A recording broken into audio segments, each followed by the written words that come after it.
Le bébé est mort. Il a suffi de quelques secondes. Le médecin dit qu'il n'a pas souffert. Chanson douce, récit glaçant d'un infanticide. Effet coup de poing dès le début de la pièce, comme les mots du roman de Leila Slimani qui ont percuté la metteur en scène. Quand la nécessité d'adapter un roman apparaît pour moi, c'est parce que je sens dans l'écriture comme une énergie qui est derrière les mots. Dans ce que les mots convoquent, créent à l'intérieur, les pays que ça crée à l'intérieur de moi, et dont je me dis qu'ils sont charnels, concrets. Une tragédie derrière les portes d'un confortable appartement parisien. Fidèle au récit, la pièce scrute l'existence d'un jeune couple de bourgeois bohèmes et de leur nounou parfaite, Louise, qui va tuer leurs 2 enfants. Louise range, Elle trie, elle jette, elle raccommode, elle nettoie.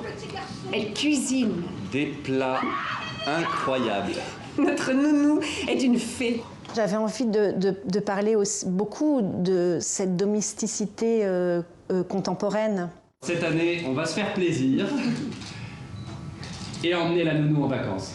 Comme ça, pour une fois, nous, on pourrait vraiment se reposer. On a des domestiques, ça s'appelle, on les appelle plus comme ça, on dit c'est notre nounou, c'est notre dame de trucs, de machin, mais c'est quand même, c'est des domestiques. On dit ils font partie de la famille, puis en fait quand on n'en veut plus, ils font plus partie de la famille. 2 univers se rencontrent puis s'entrechoquent. Reconstitution minutieuse du quotidien jusqu'au drame. Ce qui me passionne dans le livre de Leila Slimani, c'est qu'elle n'essaye pas d'expliquer d'un point de vue rationnel ce geste qui, de toute façon, appartient à l'irrationnel. Et le mystère de Louise, ce qui fait qu'elle la bascule, au final, elle reste mystérieuse, mais elle restera, c'est son secret à elle. Et chacun peut y placer ce qu'il veut y placer. Est-ce que c'est une vengeance sociale? Est-ce que c'est la solitude? Est-ce que c'est le fait de n'avoir jamais été aimé?